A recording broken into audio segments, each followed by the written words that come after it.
فلا أقسم بمواقع النجوم وإنه لقسم لو تعلمون عظيم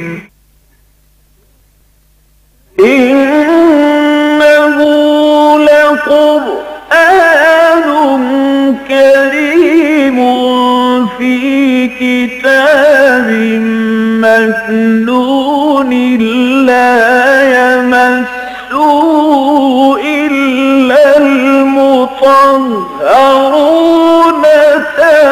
تنزيل من رب العالمين.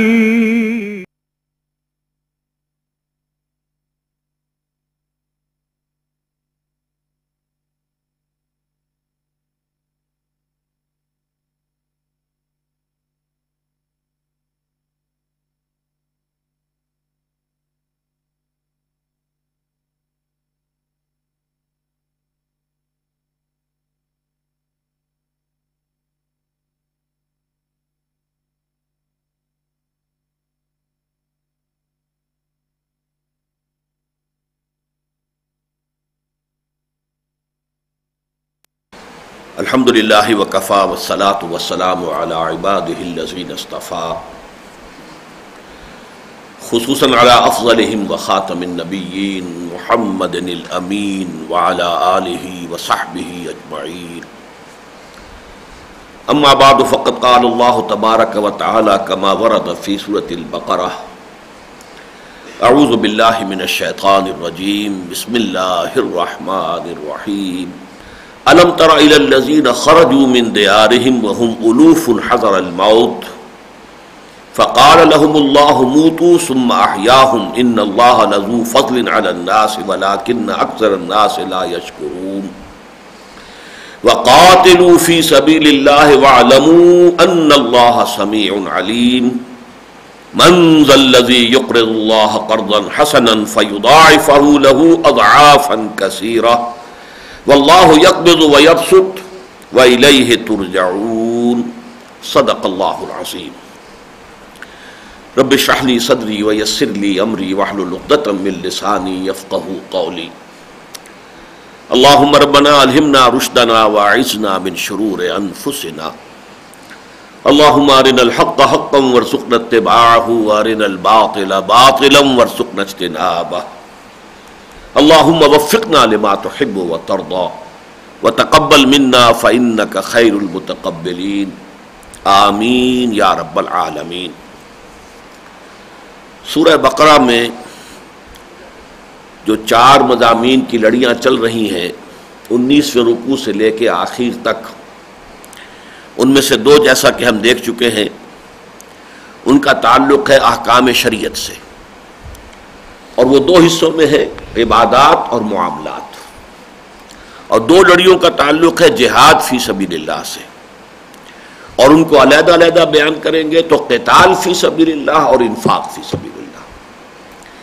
اب جو یہ 2 رکوع آ رہے ہیں 32واں اور 33واں رکوع اس سورہ مبارکہ کے، ان دونوں میں پھر قتال فی سبیل اللہ کا مضمون آ رہا ہے، اس کے ساتھ ہی انفاق فی سبیل اللہ کا مضمون بھی ہے. لیکن یہ کہ اصلاً یہاں پر چونکہ یہ صورت نازل ہو رہی تھی غزوہ بدر سے متصلاً قبل، اس کے بعد یوں سمجھیے کہ کچھ ہی عرصے کے اندر وہ غزوہ بدر پیش آنے والا تھا، لہذا اب اس کے لیے مسلمانوں کو ذہناً تیار کیا جا رہا ہے. اور اس کے لیے جو حکمت اختیار کی گئی وہ یہ ہے کہ سابقہ امت مسلمہ کی تاریخ میں بھی جو غزوہ بدر ہی کی حیثیت رکھنے والی ایک جنگ تھی اس کا یہاں تذکرہ کیا جا رہا ہے. میں یہاں چاہتا ہوں کہ ذرا سابقہ اور موجودہ مسلمان امتوں کا ماضی حال اور مستقبل نامی جو میری کتاب ہے اس میں اگرچہ تفصیل کے ساتھ تو دوسری چیزیں آئی ہیں، لیکن یہ ایک نکتہ بھی غالباً وہاں بیان ہوا ہے، لیکن آج میں چاہتا ہوں کہ کچھ کی تھوڑی سی وضاحت کر دوں کہ اگرچہ بہت سے اعتبارات سے جیسے کہ حضور نے فرمایا لَيَأْتِيَنَّ عَلَىٰ أُمَّتِي مَا أَتَىٰ عَلَىٰ بَنِي إِسْرَائِيلَ حَسْبَ النَّعْلِ بِالنَّعْلِ، میری امت پر بھی وہ تمام حالات وارد ہو کر رہیں گے جو بنی اسرائیل پر وارد ہوئے تھے، بالکل ایسے جیسے ایک جوڑے کا ایک جوتا دوسرے جوتے سے مشابہ ہوتا ہے کہ اگر وہ زمین پر رکھا ہوا جوڑا جوتوں کا تو نظر آئے گا کہ فرق ہے، پنجے کے رخ کے اعتبار سے وہ یوں ہے، لیکن تلوے ملا دیجئے تو کوئی بال برابر بھی فرق نہیں ہوگا۔ تو بالکل اسی طریقے کے حالات کے جو بنی اسرائیل کو پیش آئے تھے میری امت کو بھی، امت مسلمہ کو بھی پیش آئے۔ بلکہ ایک دوسری حدیث میں یہاں تک فرمایا گیا تھا کہ جو جو گمراہیاں پیدا ہوئی تھی بنی اسرائیل میں وہ ساری کی ساری ہے مسلمانوں تمہارے اندر بھی پیدا ہوں گی۔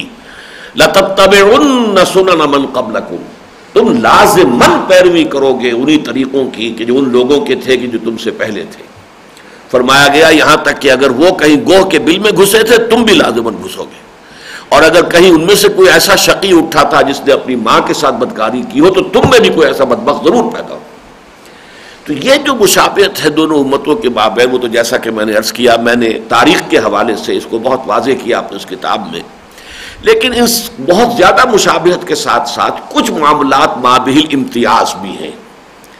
وہ جو فرق والے معاملات ہیں آج ان کی طرف ذرا روشنی ڈالنا چاہتا ہوں۔ سب سے پہلی بات یہ کہ نبی اکرم صلی اللہ علیہ وسلم کے اپنے دست مبارک سے اور آپ کی اپنی زندگی کے اندر ایک بہت بڑے ملک پر اللہ کا دین بالفعل غالب ہو گیا، اسلامی ریاست قائم ہو گئی، جبکہ حضرت موسیٰ علیہ السلام کے ساتھ ایسا نہیں ہوا۔ حضرت موسیٰ علیہ السلام اپنی قوم کو لے کر نکلے ہیں، جو ایکسوڈس کہلاتا ہے، خروج، کتاب الخروج جو ہے، جو تورات کی پہلی 5 کتابیں ہیں جو حضرت موسیٰ علیہ السلام نے مرتب کر کے اپنی قوم کو دے دی تھی۔ بعد میں جو کتب ہیں وہ باقی انبیاء کے صحیفے ہیں، لیکن پہلی 5 کتابوں کے بارے میں یہ خیال ہے کہ یہ حضرت موسیٰ نے مرتب کر کے دی۔ بہرحال یہ جو 5 کتابیں ہیں ان کے ضمن میں جان لیجئے کہ یہ وضاحت کے ساتھ بات سامنے آ جاتی ہے کہ یہ جو خلافت راشدہ ہے جو نبی اکرم صلی اللہ علیہ وسلم کے عہد کے ساتھ ہمارے ہاں تو متصل ہے، حضور کا انتقال اور خلافت راشدہ شروع، لیکن یہ ہے کہ وہاں ایسا نہیں ہوا، اس لیے کہ حضرت موسیٰ علیہ السلام جب اپنی قوم کو لے کر نکلے ہیں مصر سے، اور اس کے بعد جب جنگ کی نوبت آئی تو قوم نے کوڑا جواب دے دیا، فَذْهَبْ أَنْتَ وَرَبُّكَ فَقَاتِلَا إِنَّا هَاهُنَا قَاعِدُونَ، جاؤ موسیٰ تم اور تمہارا رب جنگ کرو، ہم تو یہیں بیٹھے ہیں۔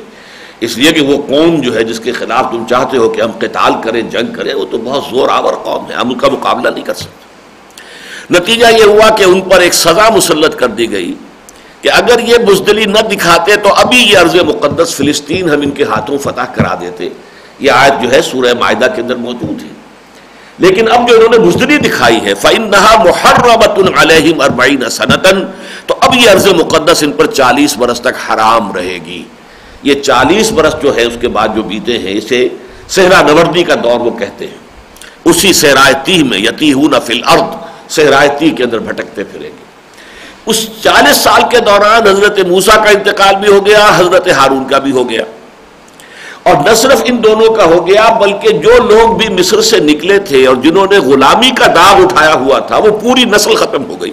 40 سال کم نہیں ہوتے، اور اب ایک نئی نسل تیار ہوئی جو اسی صحرا نوردی کا جو دور ہے اسی میں پیدا ہوئی، پلی بڑھی جوان ہوئی، گویا کہ ان کی نفسیات جو ہے ان غلاموں کی نفسیات سے بنیادی طور پر مختلف تھی، اور یہ لوگ جفاکش تھے اس لیے کہ صحرا کی صعوبتیں انہوں نے جھیلی تھی۔ فطرت کے مقاصد کی کرتا ہے نگہبانی، یا بندہ صحرائی یا مرد کوہستانی، تو اب یہ فطرت کے مقاصد کو پورا کرنے کے قابل ہوئی یہ قوم۔ اور پھر حضرت موسیٰ علیہ السلام کے جو پہلے خلیفہ ہوئے جوشوا، یوشع ابن نون جس کو کہ بائبل میں جوشوا کہا جاتا ہے، ان کی سرکردگی میں انہوں نے جنگ کی اور فلسطین فتح کر لیا۔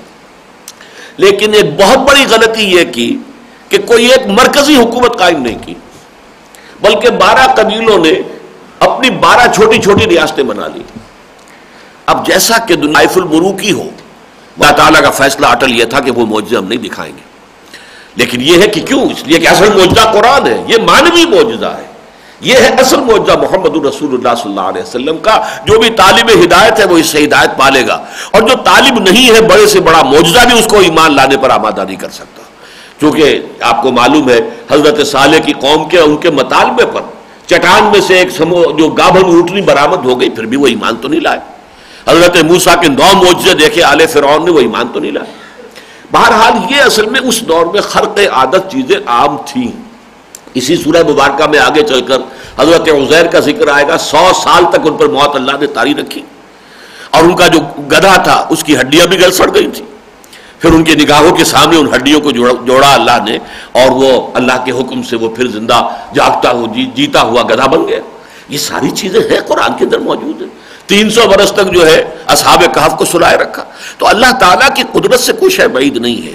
لہذا اگر وہ جو روایات پر، چاہے وہ روایات اسرائیلی ہی ہوں، ان پر مبنی تفسیر جو ہے اس کے بھی قبول کرنے میں یہ امر مانے نہیں ہونا چاہیے کہ ہماری طبیعت جو یہ بات کرتی ہے کہ کیسے ہو سکتا ہے. نہیں ہو سکتا ہے، بلکہ اس اعتبار سے کہ اولین دور کے یہ واقعات ہیں اور ان میں واقعتاً اس طرح کے حصی معجزات اور خرق عادت جو ہے واقعات یہ بہت کثرت کے ساتھ آئے. لیکن یہ کہ اگر یہ بات بھی اپنی جگہ پر وزنی ہے کہ قرآن مجید میں استعارے کی زبان میں بھی بات ہوئی ہے، تو اگر یہ استعارہ ہے تو پھر میرے نزدیک، یہ میں اپنی ذاتی رائے دے رہا ہوں کہ مجھے نہ مولانا اصلاحی صاحب کی رائے سے اتفاق ہے نہ مولانا مودودی کی رائے سے، بلکہ میرے نزدیک پھر یہ ایک آیت در حقیقت تمہید ہے اگلے واقعے کی پورے کی کہ جو سامنے آ رہا ہے کہ در حقیقت جب قوم جو تھی بنی اسرائیل کی، وہ مشرک جو ہم کے ہمسائے تھے، پڑوسی تھے، ان سب سے شکست کھا کر اپنے گھروں سے بھاگے ہیں اپنے بیوی بچوں کو چھوڑ کر، تو یہ گویا کہ ان کی مانوی موت تھی. اور اس کے بعد ان کا مانوی احیاء ہوا ہے جبکہ اللہ تعالیٰ کے نبی حضرت سموئیل علیہ السلام نے پھر حضرت طالوت کو نامزد کیا ہے اور ان کے تحت پھر کچھ جو صادق الایمان لوگ تھے انہوں نے جم کر کافروں کا مقابلہ کیا ہے اور اللہ تعالیٰ نے انہیں فتح دی ہے. تو یہ گویا کہ انہیں ایک مانوی حیات ملی ہے، ایک فریش لیز آف ایگزسٹنس انہیں ملا ہے، ورنہ واقعتاً اجتماعی طور پر مانوی اعتبار سے وہ اس وقت مردہ حالت میں ہو چکے تھے. جیسا کہ آگے ہم پڑھیں گے قد اخرجنا من ابنائنا و دیارنا، ہم تو نکال دیے گئے، ہمارے بیوی بچے انہوں نے اپنے قبضے میں لے لیے ہیں، انہیں غلام بنا لیا ہے، کنیزے بنا لیا ہے اور ہمارے تمام گھروں پر، ہمارے شہروں پر وہ قابض ہو گئے. تو گویا کہ وہ ایک مانوی موت ان پر طاری ہو گئی تھی. یہ جو رائے میں کہہ رہا ہوں اس کی میرے پاس ایک نظیر ہے. جیسے سورہ کہف میں آپ دیکھتے ہیں کہ پہلے 4 آیات میں اصحاب الکہف کا پورا قصہ بیان کر دیا، پھر 2.5 رکوعوں میں اس کی تفصیل آئی ہے. پہلے 4 آیات میں ام حسبت ان اصحاب الکہف والرقیم کانوا من آیاتنا عجبا اذ اوى الفتية الى الكهف فقالوا ربنا آتنا من لدنك رحمة وهيئ لنا من امرنا رشدا فضربنا على آذانهم في الكهف سنين عددا ثم بعثناهم لنعلم أي الحزبين أحصى لما لبثوا أمدا. پورا واقعہ 4 آیات میں آ گیا. لیکن پھر اس کے بعد آیت آئی ہے نحن نقص عليك نبأهم بالحق، اے نبی اب ہم ان کا پورا واقعہ آپ کے سامنے بیان کرتے ہیں حق کے ساتھ. پھر 2.5 رکوعوں پر پھیلی ہوئی گفتگو ہے. تو بالکل اسی طرح میرے نزدیک ان 2 رکوعوں میں جو تفصیل سے واقع آ رہا ہے کہ حضرت سموئیل سے کہا گیا کہ آپ ہمارے لیے کوئی سپہ سالار نامزد کر دیں، انہوں نے حضرت طالوت کو نامزد کیا. پھر یہ کہ ان کی جنگ ہوئی ہے جو اس وقت کا سب سے بڑا بادشاہ تھا کہ جس نے ان کو شکستوں پر شکستیں دی تھی. گولیات اس کو کہتے ہیں انگریزی میں، جالوت یہاں پر لفظ آیا ہے. تو ڈیوڈ اینڈ گولیات، یہ تو اس کی پکچرز بھی بنی ہوئی آپ نے دیکھی شاید ہو کبھی، ان کے کم سے کم اشتہار آپ کے نگاہوں سے گزرے ہوں گے، اس لیے کہ یہ ببلیکل سٹوریز جو ہیں ان کی بہت سی پکچرز بنی ہوئی ہیں. تو اس کے حوالے سے پھر وہ جنگ ہوئی ہے اور اس جنگ کے نتیجے میں پھر ان کا عہد ذری جو ہے اس کا آغاز ہوا. گویا کہ انہیں حیات تازہ ملی ہے. جب تک جو ہے وہ ایک مانوی طور پر اور اجتماعی سطح پر، قومی سطح پر گویا کہ مردہ ہو چکے تھے، اب انہیں ایک نئی زندگی مل گئی. اس کے لیے پہلے تمہیداً یہ آیت الم تر الی الذین خرجوا من دیارہم وهم الوف حذر الموت فقال لهم الله موتوا ثم احیاهم ان اللہ لذو فضل علی الناس ولکن اکثر الناس لا یشکرون. لیکن اس کے بعد اب اس واقعے کو تفصیل میں بیان کرنے سے پہلے اب مسلمانوں سے خطاب ہو گیا کہ در حقیقت معلوم ہو جائے یہ سب کچھ تمہیں کیوں سنایا جا رہا ہے. فرمایا وقاتلوا فی سبیل اللہ وَاعْلَمُوا أَنَّ اللَّهَ سَمِيعٌ عَلِيمٌ. اے مسلمانوں اب جنگ کرو اللہ کی راہ. یہ اس میں قتال تو سورہ حج کے اندر آ چکا تھا. اُذِنَ لِلَّذِينَ يُقَاتَلُونَ، تو ان کے لیے تو ظاہر بات ہے کہ اذن جو ہے قتال کا سورہ حج، لیکن یہ کہ حکم قتال قاتلوا فی سبیل اللہ الذین یقاتلونکم، اور پھر یہ کہ وقاتلوہم حتی لا تکون فتنۃ ویکون الدین للہ. اور اس کے بعد یہاں بھی کہ کتب علیکم القتال وہو کرہ لکم وعسى ان تکرہوا شیئا وہو خیر لکم وعسى ان تحبوا شیئا وہو شر لکم واللہ یعلم وانتم لا تعلمون. یہ ساری آیتیں تو ہم پڑھ چکے ہیں. اب حسبتم ان تدخلوا الجنہ ولما یاتکم مثل الذین خلوا من قبلکم مستهم الباساء والضراء وزلزلوا حتى يقول الرسول والذین آمنوا معه متى نصر اللہ الا ان نصر اللہ قریب. تو یہ قتال کا مضمون جو لڑی جو ہے وہ چلی آ رہی ہے مسلسل، اور بلکہ سب سے پہلے جو ہے 19ویں رکوع ہی میں ولا تقولوا لمن يقتل في سبيل اللہ عباس سے بات شروع کی گئی. لیکن اب یہاں پر دوبارہ اس پورا جو غزوہ بدر کا یوں سمجھیے کہ جو ریہرسل ہوا ہے پچھلی امت کے اندر، اس کا ذکر کرنے سے پہلے زوردار انداز میں کہا جا رہا ہے وَقَاتِلُوا فِي سَبِيلِ اللَّهِ وَاعْلَمُوا أَنَّ اللَّهَ سَمِيعٌ عَلِيمٌ. اللہ کی راہ میں جنگ کرو اور جان لو اللہ سب کچھ سننے والا، سب کچھ جاننے والا ہے. اگر تم اس حکم قتال کے خلاف کوئی خسر پھسر کرتے ہو، کوئی نجوا کرتے ہو، کوئی ایک دوسرے کو روکنے کی کوشش کرتے ہو، تو اللہ سمیع ہے، سن رہا ہے. چاہے وہ نجوا تمہارے 3 آدمی کر رہے ہو یا 4 کر رہے ہو یا 5 کر رہے ہو، تو 3 ہے تو چوتھا اللہ ہے، اور 4 ہے تو 5واں اللہ ہے، اور 5 ہے تو چھٹا اللہ موجود ہے. وہ سمیع ہے، ساری باتیں اس کے علم میں ہیں، وہ سن رہا ہے اور ہر چیز کے جاننے والا ہے. اور جو شخص بھی اللہ کی راہ میں جان دے گا، مال کھپائے گا، جہاد کرے گا، قتال میں حصہ لے گا، اللہ تعالیٰ کے ہاں اس کا اجر اور ثواب جو ہے محفوظ ہے. ایسا نہیں ہے کہ جیسا کہ وہ مصرع ہے کہ مر گئے ہم انہیں خبر نہ ہوئی، کہ جس کے لیے انسان جو ہے کوئی کام کرتا ہے اسے پتہ ہی نہ چلے کہ میرے لیے یہ کام کیا گیا ہے، تو ظاہر بات ہے کہ پھر تو اس کی محنت جو ہے وہ اکارت گئی. لیکن اللہ تعالیٰ کے لیے جو بھی تم ایثار کرو گے، جو قربانی کرو گے، جو محنت کرو گے، جو وقت لگاؤ گے، جو اپنا جو ہے صلاحیت صرف کرو گے، وہ سب اللہ کے علم میں. وَقَاتِلُوا فِي سَبِيلِ اللَّهِ وَاعْلَمُوا أَنَّ اللَّهَ سَمِيعٌ عَلِيمٌ. مَنْ ذَا الَّذِي يُقْرِضُ اللَّهَ قَرْضًا حَسَنًا فَيُضَاعِفَهُ لَهُ أَضْعَافًا كَثِيرَةً. کون ہے وہ لوگ؟ اب یہ جو انداز ہے یہ قرآن مجید میں کئی جگہ آیا ہے، اور یہ در حقیقت غالب نے جو اپنے ایک شعر میں اسلوب اپنایا ہے وہ یہ اسلوب ہے جو یہاں سے اخذ کیا گیا ہے. کون ہوتا ہے حریف میں مرد افغن عشق، ہے مقرر لب ساقی پہ صلاح میرے بات.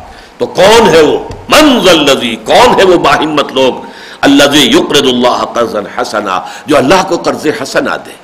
اللہ کی راہ میں مال خرچ کرو گے، اسلحہ کے لیے، رسد کے لیے، اور بھی جو بھی ضروریات ہے جنگ کی، اب قتال کا مرحلہ آ رہا ہے، جو بھی اس کے اندر پیسہ لگائے گا، صرف کرے گا، وہ اللہ کے ذمہ قرض ہے. اس لیے کہ اس قتال کا مقصد ہے اللہ کے دین کو غالب کرنا.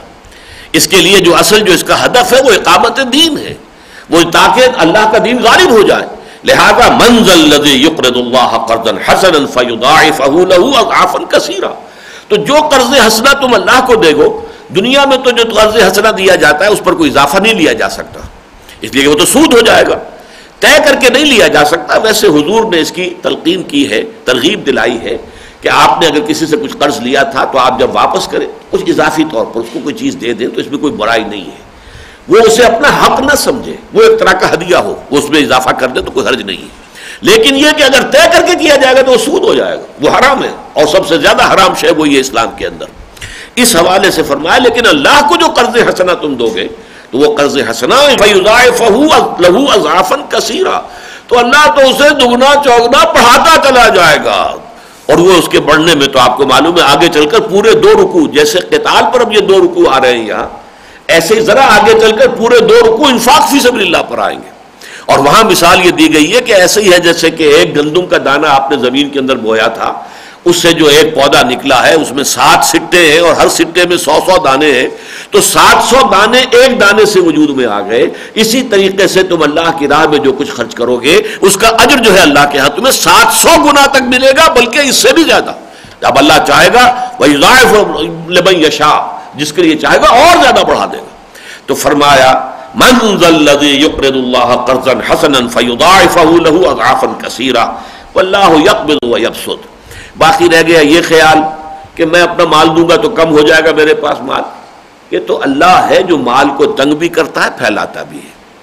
تمہارے پاس جو بچت رہ جائے گی اللہ شاید اس کے اندر اتنی برکت ڈال دے کہ تم اگر نہ خرچ کرو گے اور اس میں بے برکتی پیدا ہو جائے تو اس کے اندر سے وہ فوائد حاصل ہی نہ ہو سکے جو تم کرنا چاہتے ہو.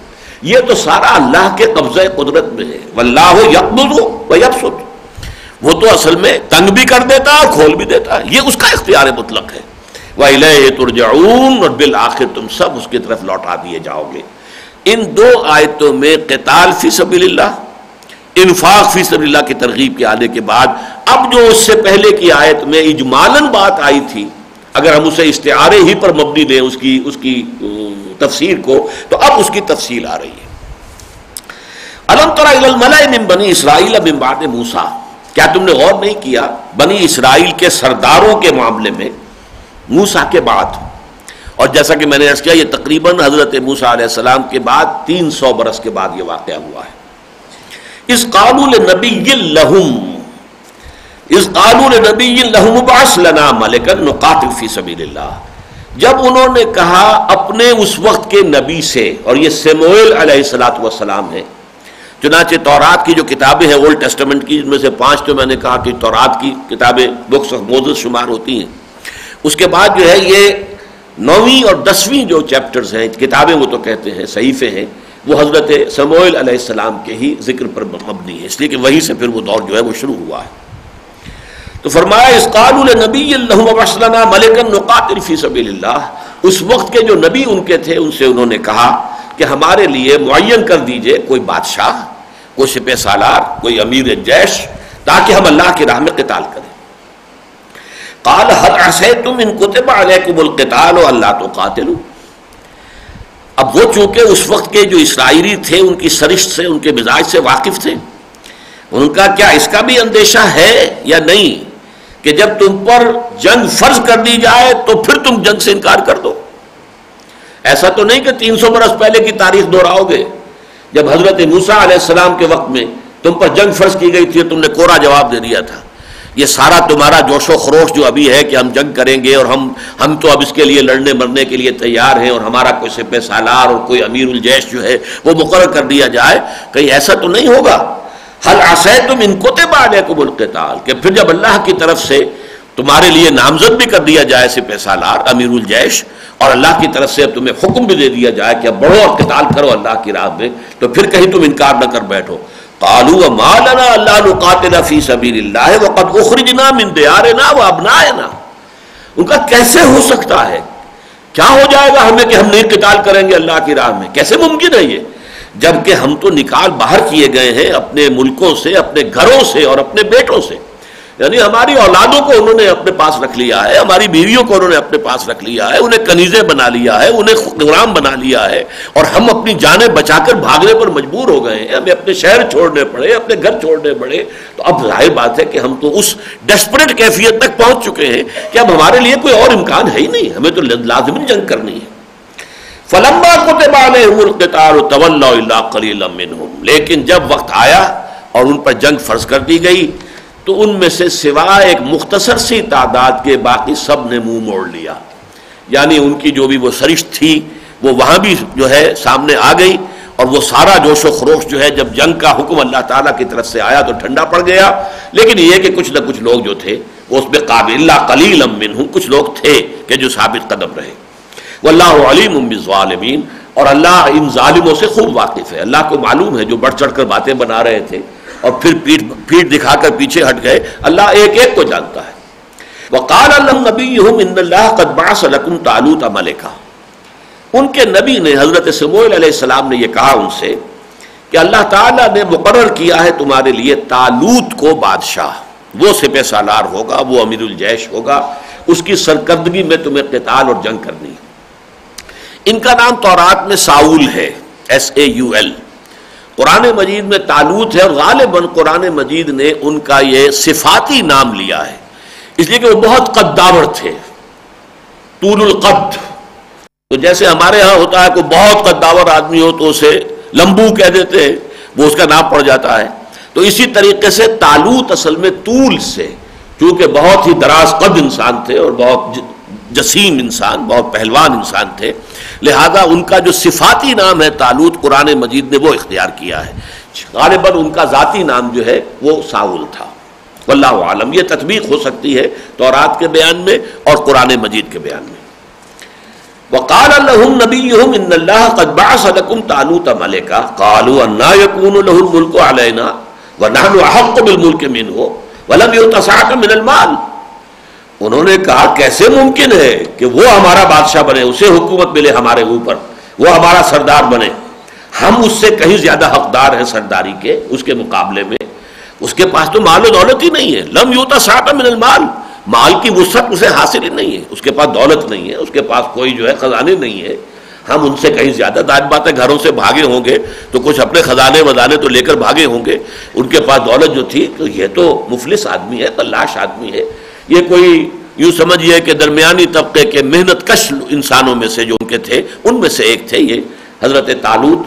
لیکن یہ کہ ان کی بادشاہت پر انہوں نے اعتراض کیا. مزاج ان کا بدلہ نہیں ہے، وہ 300 برس، یہ بلکہ اس سے پہلے جو یوں سمجھیے کہ 60-70 برس حضرت موسیٰ علیہ السلام کے ساتھ انہوں نے گزارے ہیں، تو جو مزاج کے اندر کجی اور ٹیڑھ تھی وہ موجود تھی.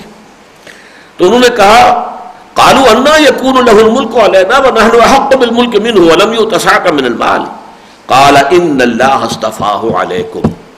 اب یہ نبی ہیں، یہ کہہ رہے دیکھو اللہ نے انہیں تم پر ترجیح دی ہے، پسند کر لیا ہے تمہارے مقابلے میں. یہ اللہ تعالیٰ کی پسند ہے، اللہ تعالیٰ کا فیصلہ ہے، وہ تمہیں اختیار کرنا ہوگا.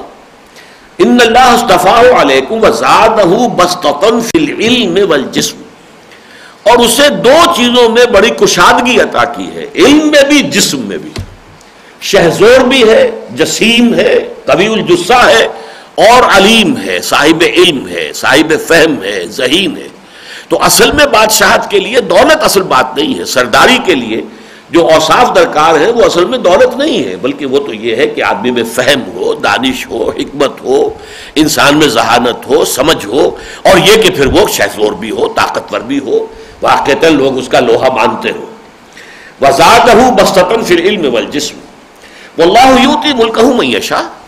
اور یہ تو بات تمہیں ماننی پڑے گی اگر تم اللہ کو مانتے ہو کہ اللہ کا اختیار مطلق ہے، وہ جسے چاہے حکومت عطا کر دے. یہ تو اللہ تعالیٰ کی طرف سے فیصلہ ہے، یہ میرا فیصلہ نہیں ہے. میں تو اللہ کے نبی کی ہونے کی حیثیت سے تمہارے سامنے اللہ کا فیصلہ بیان کر رہا ہوں. واللہ واسع علیم، اور اللہ بہت وسعت والا ہے، سمائی والا ہے. اس کے علم کے اندر بھی بڑی وسعت ہے، اور اس کے علم کے اندر بھی، اور اس کی قدرت میں اس کے خزانے وسیع ہیں. واسع العلیم، واسع بھی ہے، علیم بھی ہے. وقال لهم نبيهم ان آیت ملکہ ان یاتیکم التابوت فیہ سکینۃ من ربکم وبقیۃ مما ترک آل موسیٰ وآل ہارون تحملہ الملائکہ. اب جیسا کہ میں نے عرض کیا تھا نا کہ یہ اس زمانے میں ابھی ذہنی اور فکری اعتبار سے عہد طفولیت کی وجہ سے تو انہیں نشانیاں کوئی خاص معجزات کی شکل میں دکھانا جو ہے وہ ان کی گویا کہ ایک ضرورت تھی اس وقت کی ذہنی سطح کے اعتبار سے.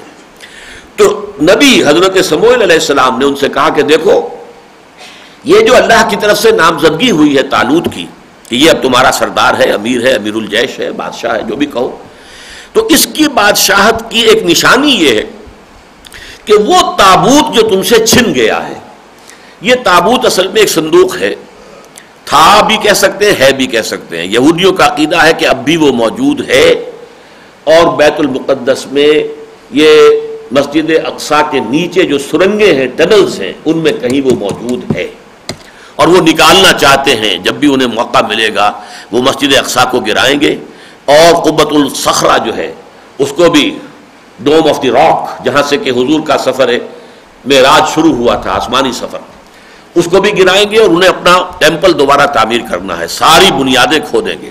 ان کا عقیدہ یہ ہے کہ وہ صندوق اب بھی وہاں موجود ہے. یہ اصل میں لکڑی کا ایک صندوق تھا، اس کی پیمائشیں بھی دی گئی ہیں، 2.5 فٹ لمبا، 1.5 فٹ چوڑا، 1.5 فٹ اونچا. اس میں تبرکات تھے، حضرت موسیٰ علیہ السلام کے تبرکات، حضرت ہارون علیہ السلام کے.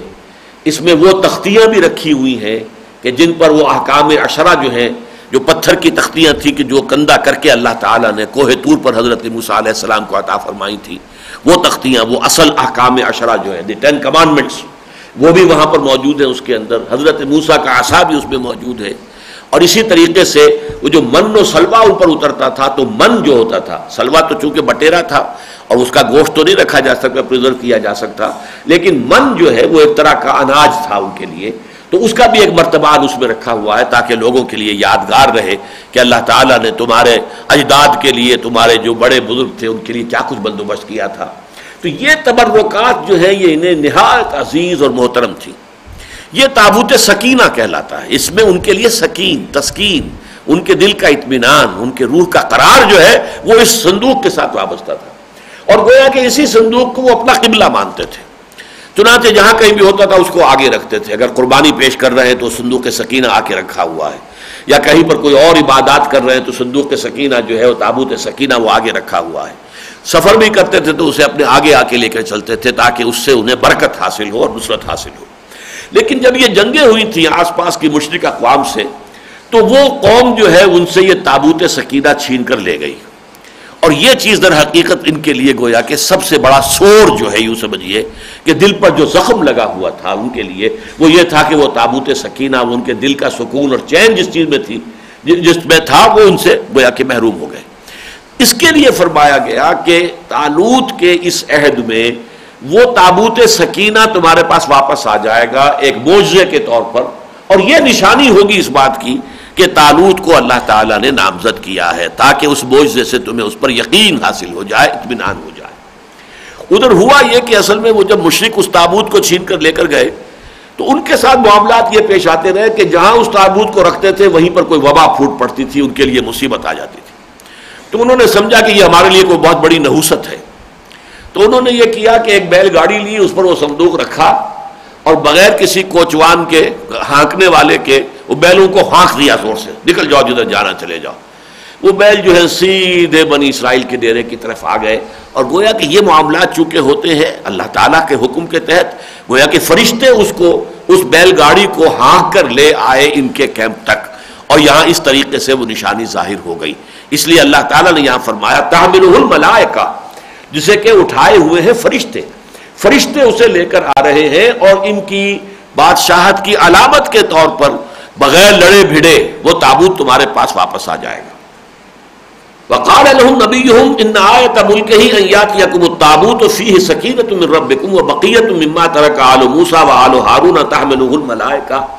اس سے ہمارے ہاں کے بعض صوفیہ نے پھر یہ مسئلہ بھی نکالا ہے کہ بزرگوں کے خرقے، ان کے لباس یا ان کے عمامے، یہ چیزیں بھی اگر محفوظ رکھی جائیں تو یہ گویا کہ کوئی شے اسلام کے خلاف نہیں ہے. اس لیے کہ اگر حضرت موسیٰ علیہ السلام کے تبرکات اور اگر حضرت ہارون کے مما ترکا آل موسیٰ و آل ہارون اگر یہ رکھے گئے ہیں تو گویا کہ ان میں کوئی بات نہیں ہے کہ ان کے ذریعے سے کوئی، اللہ تعالیٰ دینے والا اللہ ہے، برکت تو اللہ ڈالتا ہے، لیکن ان چیزوں سے بھی کوئی تبرک کی کیفیت جو ہے وہ کی لی جا سکتی ہے. وہ آل ہارون تحملہ الملائکہ، اسے اس وقت سنبھالے ہوئے ہیں فرشتے. ان فی ذلک لآیۃ لکم ان کنتم مؤمنین، یقیناً اسی میں تمہارے لیے نشانی ہے اگر تم ماننے والے ہو، اگر تم صاحب ایمان ہو. اس کے بعد تمہارا دل جو ہے پوری طرح ٹھک جانا چاہیے، اس پر تمہیں پورا انشراح صدر ہو جانا چاہیے کہ واقعتاً یہ اللہ تعالیٰ کی طرف سے نامزدگی ہوئی ہے طالوت کی. فلما فصل طالوت بالجنود، اب جب حضرت طالوت اپنے لشکروں کو لے کر چلے، فصلہ یعنی جو کیمپ تھا اس سے نکلے، فصل علیحدہ ہو جانا، جب وہ روانہ ہوئے، قال ان اللہ مبتلیکم بنہر، تو انہوں نے کہا اپنے لشکریوں سے، فوجیوں سے، اللہ تعالیٰ تمہارا امتحان لے گا ایک دریا کے ذریعے یا ندی کے ذریعے سے. اور تورات کی روح سے یہ دریا اردن ہے. یہ اصل میں یردن، یردن یہ کے ساتھ بھی لکھتے ہیں یردن، ہمارے ہاں اردن الف سے لکھا جاتا ہے، لیکن یہ جارڈن اور یردن یہ کے ساتھ جو ہے پہلے یہ لکھا جاتا تھا. اور یہ ٹرانس جارڈن جو بنایا تھا ایک ملک، جو کہ انگریزوں نے جب پہلی جنگ عظیم کے بعد سلطنت عثمانیہ کے چیتھڑے اڑائے گئے، حصے بکھرے کیے گئے، تو ٹرانس جارڈن کہا گیا تھا اسے، جو اب اردن کہلاتا ہے صرف جارڈن، اس لیے کہ یہ دریا اردن کے دونوں طرف تھا. مغربی کنارہ جسے ویسٹ بینک کہتے ہیں یہ بھی اسی کے دریا اردن کے مغرب کا علاقہ تھا، یہ بھی اسی اردن کا حصہ تھا. اور پھر مشرق کا تو وہ ہے، اب بھی ہے. تو یہ ٹرانس جارڈن بنایا گیا، اور جس سے وعدہ یہ کیا گیا تھا کہ ہم تمہیں پورے عرب کا بادشاہ بنا دیں گے، جس نے کہ پھر غداری کی اور ترکوں کے خلاف بغاوت کی. اس کے بس دو بیٹوں کو یہ دو حکومتیں بنا کر چھوٹی چھوٹی دے دی گئیں، اور وہ بھی اپنے انگوٹھے کے تلے، وہ بھی کوئی آزاد بادشاہ نہیں تھے، ایک عراق کا بادشاہ اور ایک یہ ٹرانس جارڈن کا بادشاہ. تو یہ کہ دریائے اردن درمیان میں آ رہا تھا جسے کراس کر رہے تھے. یہ مختصر سا دریا ہے، کل تو اس کی لمبائی اگر آپ نقشے پر دیکھیں گے تو وہ 60-70 میل سے زیادہ نہیں ہے، لیکن وہ چونکہ بہت ایچ پیچ کر کے چلتا ہے تو وہ کوئی تقریباً ٹوٹل اس کی مسافت 200 میل بن جاتی ہے. پانی بھی بہت زیادہ نہیں ہے، اور یہ ڈیڈ سی ہے، بورائے مردار، اس میں جا کے یہ گر جاتا ہے. تو اس دریا کا اور اس کا جو نچلا حصہ ہے اس کا پانی بہت گدلا بھی ہے اور مضر صحت بھی ہے. جو ابتدائی شمالی حصہ ہے وہ بہت صاف پانی ہے، بہت عمدہ پانی ہے پینے کے لیے، لیکن نچلا حصہ معلوم ہوتا ہے کہ وہ کچھ ایسی زمین میں سے نکلتا ہے کہ جہاں سے کوئی منرلز جو ہیں جو نقصان دہ ہیں وہ اس کے اندر شامل ہو جاتے ہیں، تو اس کی وجہ سے جو نچلا حصہ ہے اس کا وہ بہت گدلا بھی ہے اور اس کے اندر مضر صحت چیزیں موجود ہیں۔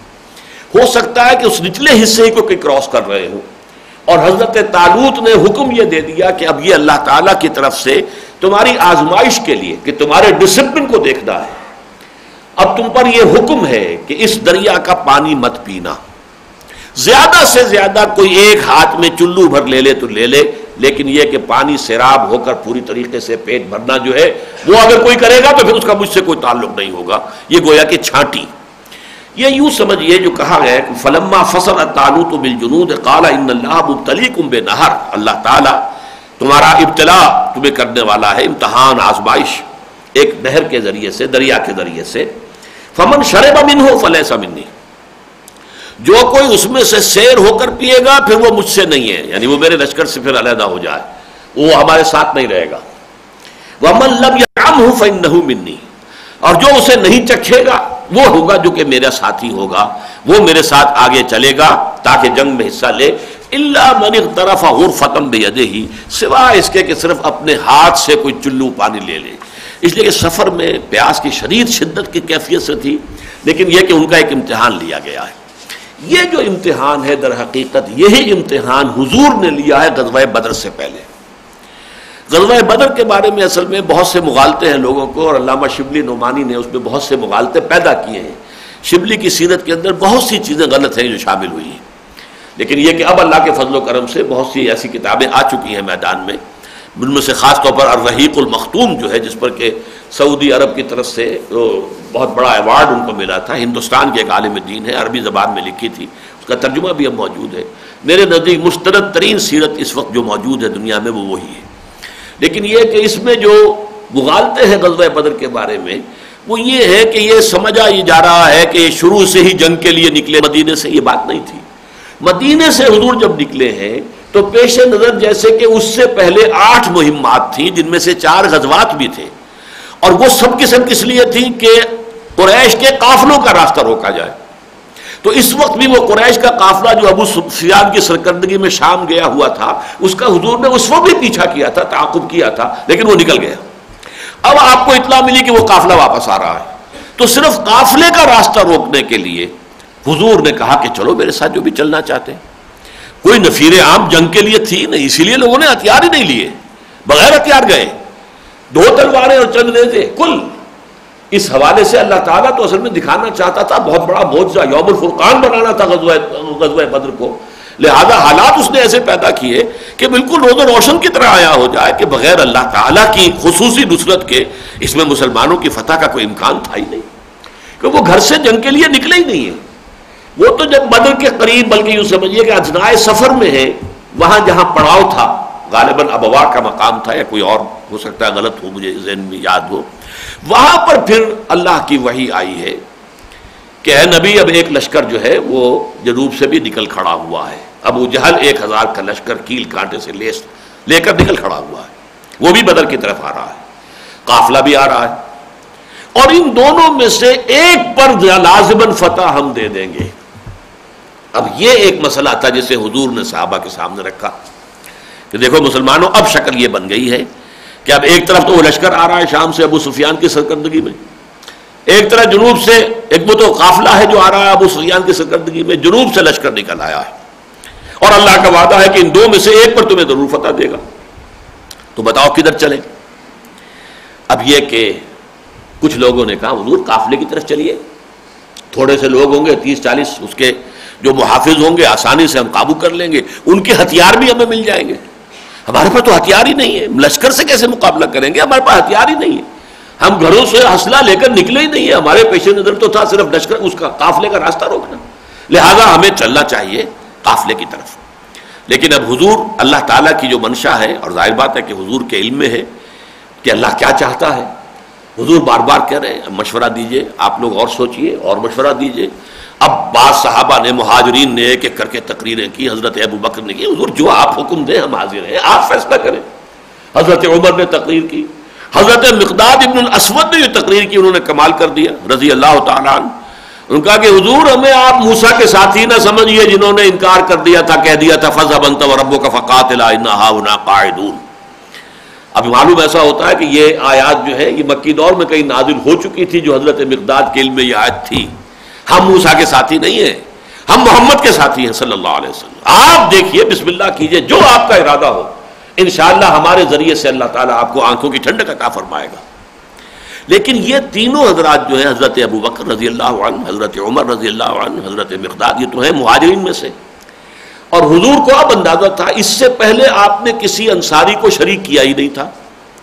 اس مرتبہ وہ قافلے کا چونکہ خیال تھا اور قافلہ بڑا مال لے کر آ رہا تھا تو بہت سے انصار بھی شامل ہو گئے تھے اپنی مرضی سے. لیکن انصار کے ساتھ جو معاہدہ ہوا تھا بیعت عقبہ ثانیہ کے موقع پر، وہ یہ تھا کہ اگر مدینے پر حملہ ہوگا تو ہم آپ کی مدد کریں گے اور آپ کی حفاظت کریں گے جیسے اپنے اہل و عیال کی. گویا کہ اس معاہدے کی شق جو ہے کور نہیں کر رہی تھی اس کو کہ حضور اب مدینے سے نکل کر اور قریش کا مقابلہ کرنا چاہ رہے ہیں. لہذا حضور بار بار پوچھ رہے ہیں، اور حضور کو اندازہ یہ تھا کہ صرف مہاجرین کی جو اس وقت نفری ہے وہ تو کچھ 80-82 صرف مہاجرین تھے، باقی اصل میں 200-250 جو ہے وہ انصار تھے.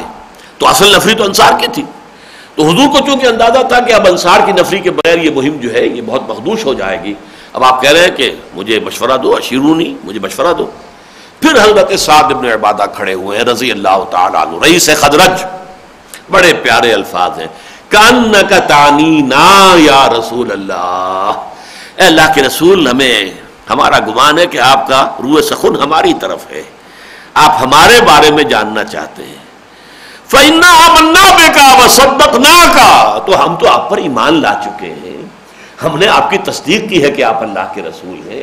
اب ہمارے پاس تو کوئی خیارہ، کوئی اختیار، کوئی ہے ہی نہیں اختیار.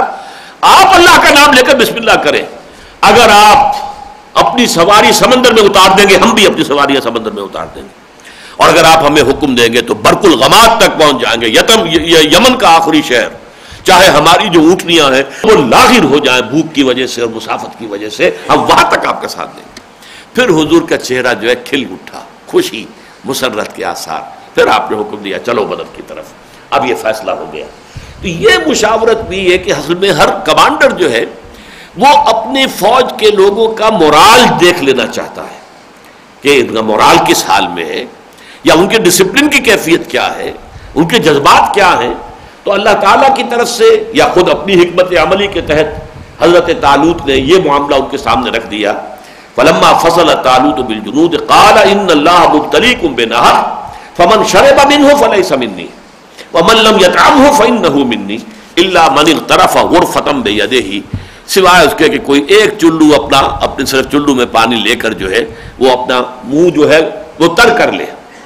فشربوا منہ الا قلیلا منہم، تو خوب سیر ہو کر پیا ان سب نے سوائے ان میں سے کچھ کے قدر قلیل کے. یعنی پہلی چھلنی تو وہ لگ گئی تھی کہ جنہوں نے پہلے قدم پر انکار کر دیا ہم جنگ نہیں کریں گے. اب جو لوگ اس وقت ثابت قدم رہ گئے تھے ان میں دوسری چھلنی یہاں لگ گئی. وہ لوگ کہ جو اس میدان کے اندر اس آزمائش کے اندر ناکام ہو گئے وہ بھی رہ گئے پیچھے. تو روایات میں آتا ہے کہ اس کے بعد ان کے ساتھ کل 600 افراد رہ گئے تھے، الا قلیلا منہم، کچھ تعداد تھوڑی سی کہ جو ثابت قدم رہے اس امتحان میں بھی کامیاب ہو گئے. اس لیے کہ جنہوں نے سیر ہو کر پانی پیا وہ ویسے بھی نڈھال ہو کر گر گئے. اور میرا گمان یہی ہے کہ اس پانی کے اندر کوئی ایسے اثرات تھے کہ جس کی وجہ سے ان میں سے اکثر جو ہے ان کے اوپر کوئی بیماری کی سی کیفیت طاری ہو گئی. جیسے آج کل آپ کو معلوم ہے مانگا منڈی کے اندر ایک عجیب و غریب بیماری جو ہے وہ پھیلی ہوئی ہے کسی فیکٹری کے پانی کی وجہ سے، کہ اس میں کوئی ایسے کیمیکلز آئے ہیں کہ جس کی وجہ سے ایک بہت ہی بری بیماری جو ہے وہاں کے بچوں کو خاص طور پر نوجوانوں کو لگی ہے. فشربوا منہ الا قلیلا منہم فلما جاوزہ ہوا والذین آمنوا معہ، تو جب پار اتر گئے اس دریا سے وہ بھی یعنی طالوت بھی اور وہ لوگ جو ان کے ساتھ ایمان پر ثابت قدم رہے، یعنی جو اس امتحان کے اندر پورے اترے. ویسے تو سب کے سبھی اللہ کے ماننے والے تھے اور طالوت کو بھی انہوں نے مان ہی لیا تھا. اس اعتبار سے تو جو ہے زبانی کلامی تو سارے مسلمان تھے، سارے مومن تھے. لیکن جو ان چھلنیوں میں سے نکل کر آئے، پہلی چھلنی ایک پہلے لگی دوسری اب لگی ہے، تو جو ان میں سے بچ کر نکل آئے ہیں اور کامیابی کے ساتھ جو نکل آئے ہیں اس آزمائش میں، تو جب وہ آئے وہاں پر ان کے ساتھ قالوا لا طاقت لنا اليوم بجالوت وجنودہ، تو انہوں نے بھی یہ کہا کہ یہ ہماری نفری تو بہت تھوڑی ہے. جالوت خود جو ہے بڑا گرانڈیل پہلوان، بہت قد داور، کہتے ہیں کہ 10 فٹ کا اس کا قد تھا اور بہت جسیم، اور پورا جو ہے غرق آہن، پورے جسم پر زرہ، سوائے یہ کہ یہ آنکھوں کے سوراخ جو ہیں یہ کچھ پیشانی کے پاس اور یہ آنکھوں کے لیے کوئی جگہ خالی تھی، باقی پورے جسم پر آرمر تھا اس کے. اور وہ شخص جو ہے پھر اس کے جنود بھی بہت بڑے تھے، بہت اس نے ان سب کو جو ہے فلسطین سے جس طریقے سے کھدیڑا تھا اور جس طرح انہیں شکستوں پر شکستیں دی تھی، اب یہ فیصلہ کن مارکا جو ہے وہ بڑی جمعیت لے کر آیا. تو ان کے دلوں کے اندر بھی ایک طرح سے اضطراب پیدا ہوا. قالوا لا طاقت لنا اليوم بجالوت وجنودہ، آج ہمارے اندر طاقت نہیں ہے، سکت نہیں ہے، اتنی طاقت نہیں ہے کہ ہم جالوت اور اس کے لشکروں کا مقابلہ کر سکیں. اس کی مثال بھی ذہن میں رکھیے کہ غزوہ احد کے موقع پر پہلی چھلنی لگی تھی کہ 300 منافقوں کو لے کر عبداللہ ابن ابی نکل گیا، لیکن مزید 2 گھرانے تھے، بنو سلمہ اور بنو حارثہ غالباً، اگر میرا حافظہ ٹھوکر نہیں کھا رہا، وہ بھی وقتی طور پر ان کا بھی تزلزل ان کے اندر بھی پیدا ہو گیا تھا. اذ ہمت طائفتان منکم ان تفشلا، جبکہ تم میں سے بھی 2 گروہ اور بھی تھے کہ جو کچھ نامردی دکھانے لگے تھے، کمزوری دکھانے لگے تھے، لیکن یہ کہ پھر لوگوں نے ان کو جب سمجھایا تو وہ اس میں جم گئے، اور وہ پھر بعد میں فخر کیا کرتے تھے اس پر کہ اللہ نے ہمارا ذکر کیا ہے طائفتان منکم، ہمیں اہل ایمان سے باہر نہیں کیا، اہل ایمان ہی میں سے ہے. مسلمانوں، اہل ایمان تم میں سے 2 گروہ ایسے تھے کہ جن کو وقتی طور پر جو ہے کچھ ذوف کا سا جن کے سامنے سے مظاہرہ ہوا اور وہ بھی کچھ ڈھیلے سے پڑنے لگے تھے. تو محسوس ہوتا ہے کہ وہی کیفیت یہاں ہوئی ہے ان اہل ایمان کی بھی، اس لیے کہ فوری طور پر ایک دہشت کا ہو جانا، بہت بڑا ایک لشکر ہو اور طالوت جیسا جو ہے پہلوان وہ مبارزہ طلب کر رہا ہے، اور وہ یہ کہ وہاں سے جو ہے کوئی لشکر اس میں سے نکلنے کی جرت نہیں کر رہا. قالوا لا طاقت لنا اليوم بجالوت وجنودہ قال الذين يظنون انهم ملاقو اللہ، تب کہا ان لوگوں نے جنہیں یقین تھا کہ اللہ سے ملاقات ہونی ہے. ظاہر بات ہے اہل ایمان میں بھی درجات ہوتے ہیں. ایک حضرت ابو بکر رضی اللہ تعالیٰ عنہ کا ایمان ہے، ایک عام صحابی کا ایمان، ان میں بھی تو بڑا زمین و آسمان کا فرق ہوگا. خیر ہمارے ایمان کی تو کوئی نسبت جو ہے نسبت خاک را بعالم پاک، بہرحال ہمیں بھی اللہ تعالیٰ کو رمق ایمان کی عطا کر دے، لیکن یہ کہ وہ نسبت جو ہے صحابہ کے ایمان سے کیسے ہوگی. لیکن صحابہ میں بھی تو ظاہر بات ہے کہ سب ایک درجے کے تو نہیں تھے، صدیقین تھے، شہداء تھے، صالحین تھے. یہ 3 درجات جو ہیں یہ تو صحابہ کے خود قرآن مجید سے ثابت ہیں. اسی طرح ان میں سے جو زیادہ ثابت قدم تھے، یہی معاملہ ہوا تھا اس وقت بھی جب حضرت موسیٰ علیہ السلام کے ذریعے سے حکم ہوا تھا کہ قتال کرو. تو ایک تو حضرت موسیٰ اور حضرت ہارون تھے، یہ تو دونوں رسول تھے، لہذا ان کا تو کوئی سوال ہی پیدا نہیں ہوتا کہ وہ کوئی کمزوری دکھائیں. لیکن 2 اور بھی تھے، حضرت یوشع ابن نون جو بعد میں خلیفہ اول ہوئے ہیں حضرت موسیٰ کے نبی کی حیثیت سے، اور نمبر 2 تھے کالب بن یفنہ. انہوں نے بھی سمجھانے کی کوشش کی تھی کہ خدا کے بندو ہمت کرو، کیا تمہیں ہو گیا ہے، ہمت کرو، داخل ہو جاؤ ایک دفعہ جرت کر کے، پھر اللہ تعالیٰ تمہیں فتح دے دے گا. لیکن ان کو کوڑا جواب دیا، کسی افہام و تفصیل سے کوئی اثر نہیں لیا، اور کوڑا جواب، چٹا جواب دیا. فضب انت وربک فقاتلا انا ہاہنا قاعد، ہم تو یہاں بیٹھے ہیں، زمین جنبت نہ جنبت گل محمد، موسیٰ جاؤ تم، اور میں اس کی تعبیر یہ کیا کرتا ہوں، جاؤ تم اور تمہاری لٹھیا. اس عصا نے بڑے بڑے کارنامے دکھائے ہیں، اس عصا نے سمندر کو پھاڑ دیا تھا، تو یہ عصا لے جاؤ اور جا کر پہلے اس سے کھدیڑ دو، ان کو وہاں سے نکال باہر کرو، جب وہ نکل جائیں گے پھر ہم داخل ہوں گے. ورنہ اس لیے کہ ان معجزوں سے ان کا ایک مزاج بگڑ چکا تھا. جیسے بہت زیادہ لاڈ پیار سے جو بچے ہیں وہ بگڑ جاتے ہیں، ایسے ہی جو لاڈ پیار اللہ نے ان کے ساتھ کیا تھا، جس طریقے سے سمندر پھاڑ کر ان کو جو ہے وہ جان بچائی ان کی، پھر جس طرح سے کہ عصا کے ایک ضرب سے ایک چٹان سے 12 چشمے جو ہے بہا دیے تاکہ ہر قبیلہ جو ہے وہ اپنا علیحدہ چشمہ معین کر لے، پانی پر جھگڑے نہ شروع ہو جائے. پھر جب کھانے پینے کو کچھ نہیں تھا کھانے کے لیے تو من و سلوہ نازل کر دیا، اور صحرا میں دھوپ ستا رہی تھی تو ابر کا جو ہے سائبان ان کے ساتھ چلتا رہا، جیسے جیسے وہ جا رہے تھے وہ سائبان بھی ساتھ جا رہا تھا. تو ان لاڈ سے اور ناز و نام سے وہ بگڑے ہوئے تھے. تو ان کا جاؤ تم موسیٰ تم اور جا کے تمہارا رب جنگ کرو، ہم یہیں بیٹھے. تو اسی طرح کا معاملہ یہاں بھی ہوا کہ پھر ان حضرات نے جو زیادہ ثابت قدم تھے ایمان میں، جو زیادہ راسخ تھے، راسخ الایمان، انہوں نے یہ کہا قال الذین یظنون انہم ملاقو اللہ ہے. یہ ظن کا لفظ جان لیجئے کہ صرف گمان کے لیے نہیں آتا، ظن جو ہے یقین کے معنی میں بھی آتا ہے. ویسے ہمارے ہاں لفظ آتا ظن غالب، لیکن یہ کہ ظن جو ہے قرآن مجید کی اصطلاح میں یہ در حقیقت یقین کے لیے بھی آتا ہے. قال الذین یظنون انہم ملاقو اللہ، انہیں یقین تھا کہ ان سے اللہ سے تو ملاقات کرنی ہے، آج نہیں تو کل. آج شہادت کی موت آ جائے ٹھیک ہے، ولا تقولوا لمن يقتل في سبيل الله اموات. بہرحال ابد الآباد تک، قیامت تک تو کسی کو دنیا میں نہیں رہنا ہے سوائے ابلیس کے. اس کو زندگی دی گئی ہے اتنی لمبی، باقی تو اور کسی کے لیے نہیں ہے. ہر نبی بھی فوت ہوئے ہیں، تمام انبیاء اور رسل جو ہیں ان پر بھی موت طاری ہوئی ہے، سوائے حضرت عیسیٰ علیہ السلام کے ابھی ان پر طاری نہیں ہوئی. ہوگی، ان پر بھی ہوگی. جب دوبارہ وہ آئیں گے زمین پر تو جیسا کہ احادیث میں ثابت ہے ان شادی بھی ہوگی، اولاد بھی ہوگی، اور پھر ان پر موت بھی واقع ہوگی. تو انہوں نے کہا یظنون انہم ملاقو اللہ ہے کم من فئۃ قلیلۃ غلبت فئۃ کثیرۃ باذن اللہ. کتنی ہی بار ایسا ہوا ہے، کتنے ہی ایسے چھوٹے گروہ ہوئے ہیں کہ جو غالب آئے ہیں بڑی جمعیتوں پر، بڑے گروہوں پر، بڑی فوجوں پر اللہ کے حکم سے. اللہ تعالیٰ جو ہے یہ تو تاریخ کے اندر ہوتا آیا ہے. صرف تعداد کو مت دیکھو، اللہ کی مدد پر، اس کی نصرت پر بھروسہ رکھو. کم من فئۃ قلیلۃ غلبت فئۃ کثیرۃ باذن اللہ.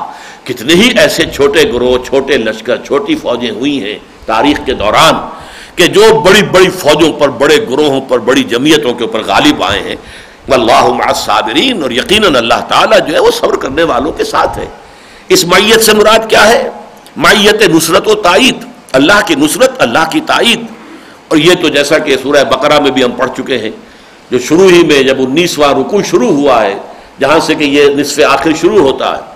وَلَنَبْلُوَنَّكُمْ بِشَيْءٍ مِّنَ الْخَوْفِ وَالْجُوعِ وَنَقْصٍ مِّنَ الْأَمْوَالِ وَالْأَنفُسِ وَالثَّمَرَاتِ وَبَشِّرِ الصَّابِرِينَ الَّذِينَ إِذَا أَصَابَتْهُمْ مُصِيبَةٌ قَالُوا إِنَّا لِلَّهِ وَإِنَّا إِلَيْهِ رَاجِعُونَ. ظاہر بات ہے کہ وہ تو پھر ایسے لوگوں کے لیے بشارت بھی ہے اور اللہ تعالیٰ کی طرف سے نصرت کا وعدہ بھی ہے. وَلَمَّا بَرَزُوا لِجَالُوتَ وَجُنُودِهِ، اور جب وہ سامنے، برزا کہتے ہیں ظاہر ہو جانا، بروز ظہور کو کہتے ہیں. اب آمنے سامنے جب لشکر آ گئے، ادھر وہ طالوت اپنی فوج کو اس کی صفیں باندھے ہوئے کھڑا ہوا ہے. اور چونکہ میں نے وہ پکچر دیکھی ہے جو اس حضرت داؤد کے ساتھ جو ان کا مقابلہ ہوا ہے، تو وہ ایک اونچے مقام پر پہاڑی درمیان میں ہے، ادھر ایک یہ فوج ہے، ادھر دوسری فوج ہے، ذرا سا اونچا ٹیلا سا درمیان میں ہے. اس پر کھڑا ہو کر وہ چنگھاڑ رہا ہے اور وہ طلب کر رہا ہے کہ آؤ کوئی ہے تمہارے اندر تو مقابلے کے لیے. جیسا کہ زمانہ قدیم کے اندر یہ اصول تھا کہ پہلے جو ہے ذرا یہ مبارزت ہوتی تھی، بڑے زیادہ شہزور لوگ جو ہیں وہ نکلتے تھے. بدر میں بھی ایسا ہوا تھا، اور عتبہ ابن ربیعہ اپنے بھائی اور بیٹے کو لے کر میدان میں آیا تھا. اسی طریقے سے وہ چنگاڑ رہا تھا کھڑا ہوا، اور ادھر سے یہاں سے کوئی نکل نہیں رہا تھا. تو اس وقت پھر انہوں نے جو دعا کی ہے وَلَمَّا بَرَزُوا لِجَالُوتَ وَجُنُودِهِ، جب وہ آمنے سامنے ہو گئے جالوت اور اس کے لشکروں کے، قالوا، اب وہی اہل ایمان اور ان کے ساتھی انہوں نے دعا کی، ربنا افرغ علینا صبرا وثبت اقدامنا وانصرنا علی القوم الکافرین. اے رب ہمارے، ہم پر صبر اڈھیل دے. یہ فارغ کہنا کہتے ہیں کسی چیز کو خالی کر دینا. کسی برتن میں پانی ہے، وہ پانی آپ کے اوپر ڈال دیا جائے تو گویا کہ یہ افراغ ہوا ماء کا، پانی کو آپ نے اس پر اڈھیل دیا اس شخص کے اوپر اور برتن کو خالی کر دیا.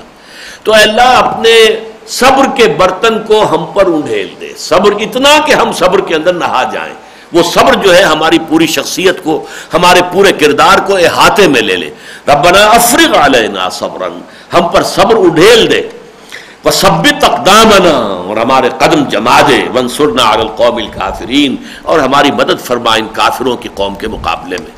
اب نوٹ کیجئے انہی الفاظ پر یہ سورت ختم ہوگی. دعا جو عظیم ترین قرآن مجید میں طویل ترین دعا ایک آیت میں آئی ہے، وہ اس سورہ مبارکہ کی آخری آیت ہے، وہ اس پر یہ سورت ختم ہوگی، اس لیے کہ اس سورت کے بعد جو ہے غزوہ بدر ہو گیا ہے. تو یہ دعا جو یہاں پر چھوٹی سی آئی ہے، یہ دعا وہاں پر جو ہے اس سورت کے آخری جب آئے گی، اس کا جو اختتام ہوگا تو اس پر گویا کہ تقریباً یہی دعا بہت سے بڑے قیمتی اضافوں کے ساتھ پھر وہ دعا ہے، جامع ترین دعا ہے. ربنا لا تؤاخذنا ان نسینا واخطانا، ربنا ولا تحملنا ما لا طاقة لنا به ولا تحمل علينا إصرا كما حملته على الذين من قبلنا، ربنا ولا تحملنا ما لا طاقة لنا به واعف عنا واغفر لنا وارحمنا انت مولانا فانصرنا على القوم الكافرين. یہی وانصرنا علی القوم الکافرین، چونکہ جیسا کہ میں نے عرض کیا یہ گویا کہ ریہرسل ہے غزوہ بدر کا جو پیش آنے والا ہے ابھی، اور اس کے لیے کہ جو سابقہ امت کی جو کورسپونڈنگ ان کے جو جنگ تھی جس سے کہ ان کے عہد زرعی کا آغاز ہوا خلافت راشدہ کا، اور وہ جنگ جو ہے وہ طالوت اور جالوت کی جنگ تھی، تو اس کا اسی لیے یہاں پر تذکرہ کیا گیا۔ فَحَزَمُوهُمْ بِإِذْنِ اللَّهِ، تو انہوں نے کھدیڑ دیا، انہیں ہزمو بھگا دیا اللہ کے اذن سے، اللہ کے حکم سے، اللہ کی تائید سے، اللہ کی نصرت سے اللہ تعالیٰ نے انہیں فتح سے نوازا، اور جالوت کا لشکر جو ہے وہ بھاگ کھڑا ہوا۔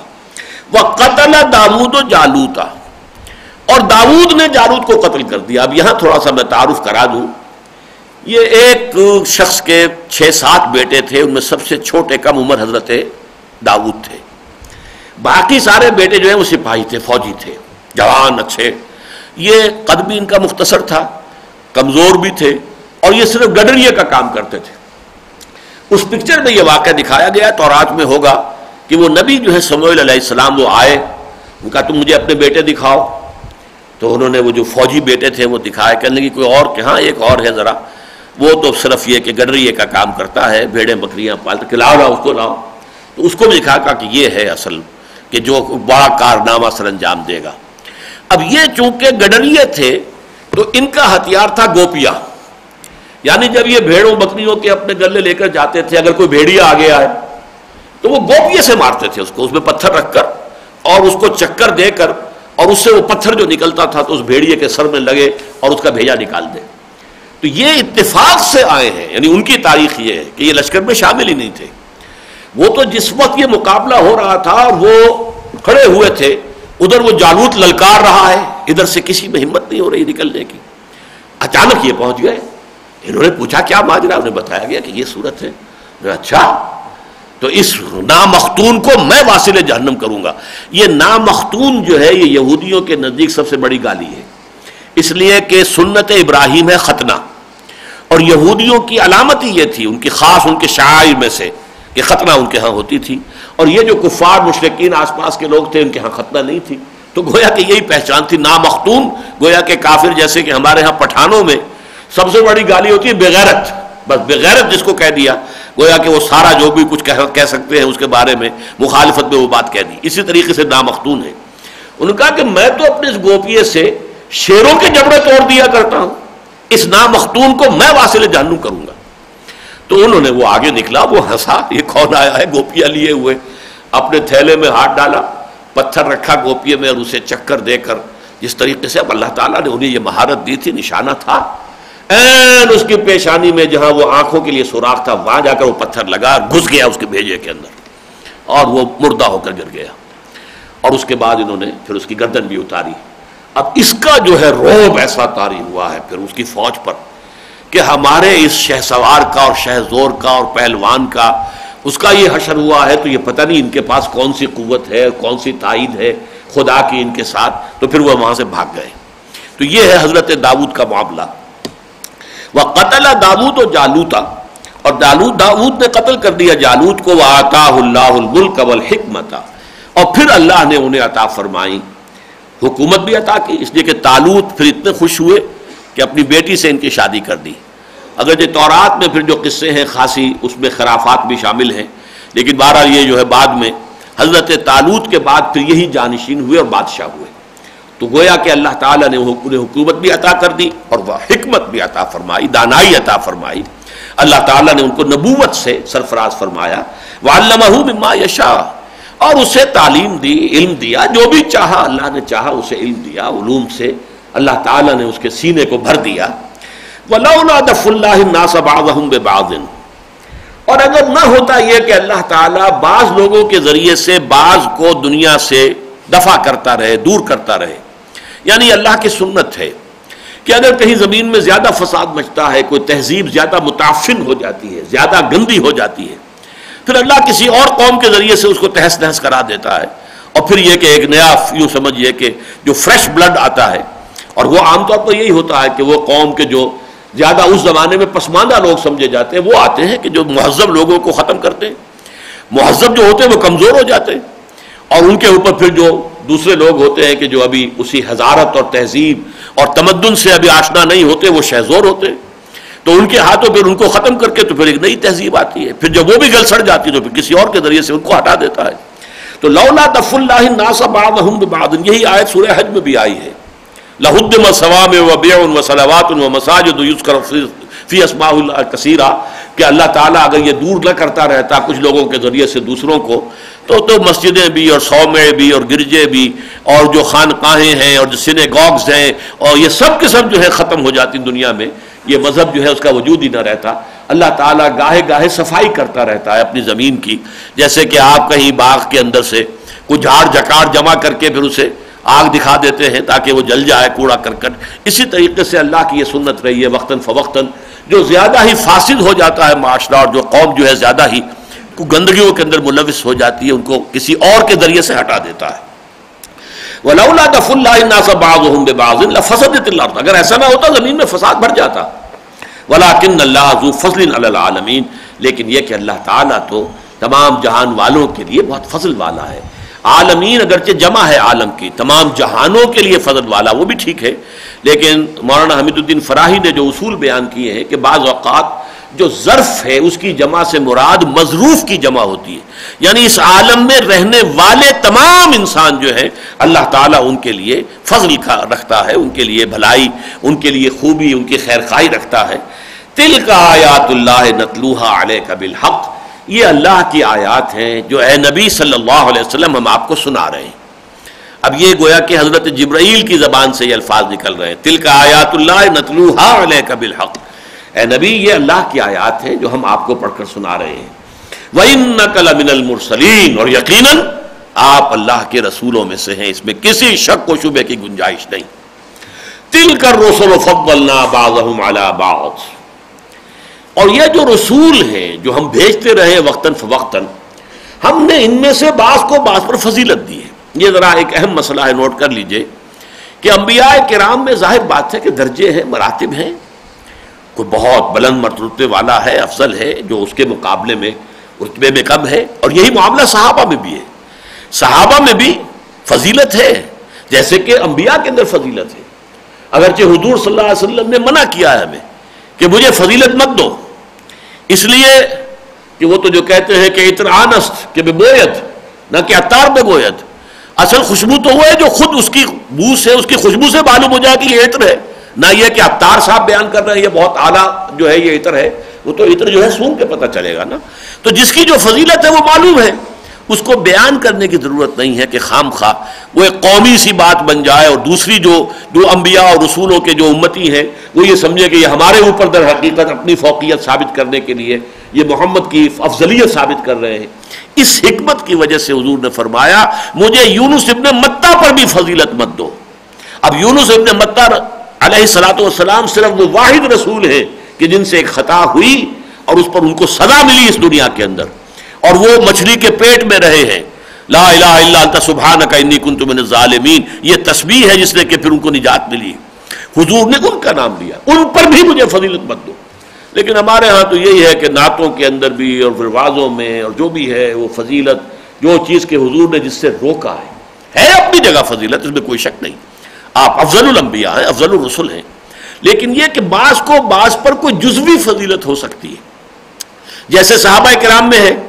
صحابہ کرام میں آپ کو معلوم ہے، وہ تو عام ہمارے خطبوں میں بھی ہوتا ہے، ارحم امتی بے امتی ابو بکر، اب ایک فضیلت حضرت ابو بکر کی ہے جو سب سے اونچے ہیں اس معاملے میں، میری امت پر سب سے زیادہ شفیق اور رحیم ابو بکر ہے، وہ اشدہم فی امر اللہ عمر، اور میری امت پر میرے صحابہ میں سے اللہ کے معاملے میں شدید ترین سخت ترین عمر ہے رضی اللہ تعالی عنہ، وہ احیاہم عثمان، اور سب سے زیادہ حیا والے عثمان ہیں، واقضاہم علی، اور سب سے زیادہ صحیح فیصلہ کرنے والے علی ہیں رضی اللہ تعالی عنہما، واقرأہم ابی بن کعب، سب سے بڑے قاری اور عالم قرآن کے ابی بن کعب ہیں، وعالمہم بالحلال والحرام معاذ بن جبل، اور حلال اور حرام اور شرعی جو ہے حلت و حرمت کے قوانین کو سب سے زیادہ جاننے والا وہ معاذ بن جبل ہے رضی اللہ تعالی عنہ، اصدقہم لہجۃ ابو ذر، سب سے زیادہ سچا اپنے لہجے، اپنے جو بھی اس کے اندر ہے وہی باہر ہے، ظاہر و باطن میں کوئی فرق نہیں ہے، اس اعتبار سے ابو ذر سب سے آگے۔ اب یہ چیزیں ہیں کہ جو جزوی فضیلتیں تو ان صحابہ کو سب پر ہو رہی ہیں، لیکن ایک مطلق فضیلت ہے، وہ سب سے اوپر حضرت ابو بکر ہیں، پھر حضرت عمر ہیں، پھر حضرت عثمان ہیں، پھر حضرت علی ہیں، پھر جو علی الستۃ الباقیہ جو آپ جمعے میں سنتے ہیں، جو عشرہ مبشرہ میں سے باقی 6 ہیں، پھر اصحاب بدر کی باری آتی ہے، پھر اصحاب بیعت رضوان کی باری آتی ہے، پھر یہ کہ جو فتح سے قبل ایمان لے آئے وہ ہیں فتح مکہ سے قبل، اور پھر وہ ہے کہ جو فتح مکہ کے بعد ایمان لے۔ یہ درجہ بندی ہے صحابہ کے اندر، لیکن یہ ہے کہ جزوی طور پر کسی اور صحابی کو حضرت ابو بکر پر فضیلت ہو سکتی ہے۔ تو اقضاہم علی، علی سب سے زیادہ فیصلہ کرنے والے، صحیح فیصلہ کرنے والے علی ہے، اب یہ فضیلت ہو سکتی ہے۔ جیسے کہ کہا گیا کہ انا مدینۃ العلم ولی بابھا، اس طرح کی فضیلت ہو سکتی ہے۔ اسی طریقے سے انبیاء اور رسل میں بھی جزوی فضیلت کسی اور نبی کو، کسی اور رسول کو حضور پر ہو سکتی ہے کسی خاص پہلو سے، لیکن مطلق فضیلت ٹوٹل سب پر بالا ترین وہ فضیلت محمد الرسول اللہ کی ہے صلی اللہ علیہ وسلم۔ اس میں نہ کوئی شک ہے، نہ اس کو ظاہر کرنے کے لیے دلیل کی ضرورت ہے۔ آفتاب آمد، دلیل آفتاب، جب سورج طلوع ہو جائے تو اپنے وجود پر وہ خود ہی سب سے بڑی دلیل ہے۔ آپ کسی منطقی دلیل سے ثابت کرنا چاہیں کہ سورج ہے تو آپ شک تو پیدا کر دیں گے اپنی اس منطقی دلیل سے، یقین میں تو اضافہ نہیں کر سکتے۔ یقین تو اس کو دیکھ کر ہو رہا ہے کہ سورج ہے۔ آفتاب آمد، دلیل آفتاب۔ اسی طریقے سے محمد رسول اللہ کی افضلیت کے اندر تو کسی شک و شبے کی گنجائش نہیں، لیکن جزوی فضیلت۔ لیکن ہمارے ہاں بعض علماء نے میرے ایک اس طرح کی بات پر جو میں نے امریکہ میں ایک جگہ کہی تھی، کچھ لوگوں نے اعتراضات کیے، میں نے اس کی وضاحت بھی کی ہے۔ بہرحال ہمارے ہاں وہی ہے، میں تو سمجھتا ہوں کہ اس میں خام خواہ کا انفیریورٹی کمپلیکس ہے، اس کی وجہ سے کہ اس کو سمجھتے کہ شاید اس سے حضور کی افضلیت کے اندر جو ہے وہ کہیں کوئی کمی واقع ہو جاتی ہے۔ معاذ اللہ، اس سے کوئی کمی واقع نہیں ہوتی۔ مطلق افضلیت محمد رسول اللہ صلی اللہ علیہ وسلم کی۔ تلک الرسل فضلنا بعضهم علی بعض منہم من کلم اللہ۔ اب یہ ایک جزوی فضیلت ہے حضرت موسیٰ علیہ السلام کی۔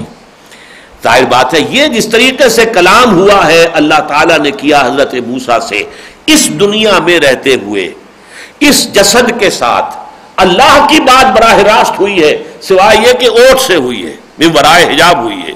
اس طرح کی بات حضور کے ساتھ نہیں ہوئی ہے۔ بات ہوئی ہے تو ہوئی ہے جا کر وہاں معراج میں ہوئی ہے، مکالمہ ہوا ہے معراج میں ہوا ہے، لیکن اس دنیا میں رہتے ہوئے اور اس طریقے سے اپنی ان آنکھوں اور ان کانوں کے ساتھ جو ہے، جس طریقے سے کہ حضرت موسیٰ علیہ السلام نے وہ جس کو کہ سورہ شورى میں بھی کہا گیا ہے ورائے حجاب، لیکن بات تو بہرحال براہ راست تھی۔ کلم اللہ موسیٰ تکلیما، یہ سورہ نساء میں آیت آئے گی، یہاں تو صرف ہے منہم من کلم اللہ، کلم اللہ موسیٰ تکلیما، اور یہ مصدر جب ایڈ کیا جاتا ہے کسی فعل کے بعد تو گویا کہ اس کے حقیقی معنی مراد ہے۔ موسیٰ سے تو اللہ نے کلام کیا جیسے کلام کیا جاتا ہے، کوئی استعارہ نہ سمجھو، اللہ نے کلام کیا، صرف یہ ہے کہ اوٹ سے تھا، من ورائے حجاب تھا۔ ورفع بعضهم درجات، اور بعضوں کے درجے اور اعتبارات سے بلند کر دیے۔ امام زمخشری کا کہنا یہ ہے کہ اس سے مراد حضور ہیں، کہ حضور، اور یہاں پر حضور کا ذکر اسی لیے نام لے کر نہیں کیا گیا کہ ادھر من الشمس سے، اور بعض اوقات جو ہے کنایا جو ہے وہ زیادہ اس کے اندر بلاغت ہوتی ہے، فصاحت ہوتی ہے بنسبت کسی چیز کے ظاہر کر دینے کے۔ وَآتَيْنَا عِيسَى ابْنَ مَرْيَمَ الْبَيِّنَاتِ وَأَيَّدْنَاهُ بِرُوحِ الْقُدُسِ، اور حضرت عیسیٰ علیہ السلام کا معاملہ کہ ہم نے اس کو بینات عطا کی، معجزوں میں ظاہر بات ہے کہ ٹاپ پر ہیں حصی معجزات حضرت عیسیٰ علیہ السلام کی۔ مردہ کو زندہ کر دینا، قم بإذن اللہ، مردہ کو زندہ کر دینا، اور گارے کا پرندہ بنانا اور اس میں پھونک مارنا اور اڑتا ہوا پرندہ بن جائے، خلق حیات اور احیاء موتا، اس سے اوپر تو اب کوئی معجزہ نہیں ہے۔ باقی یہ کہ مادر ذات جو ہے اندھا تھا، اس کے ہاتھ پھیرے اور اس کی بینائی آ گئی، کوڑھی تھا اور اس کے جسم پر ہاتھ پھیرا، اس کا کوڑ ختم ہو گیا، اور جو معجزے ہیں سورہ آل عمران میں ان کا ذکر ہے، وہ ساری چیزیں جو ہے حضرت موسیٰ علیہ السلام کی۔ پھر یہ کہ جس طرح انہوں نے کلام کیا، ابھی وہ پنجھڑوں میں تھے جب کلام کیا ہے، فی المہد وکہلا، تو یہ ساری باتیں جو ہے اس میں ایک خاص فضیلت ہے حضرت عیسیٰ علیہ السلام کی۔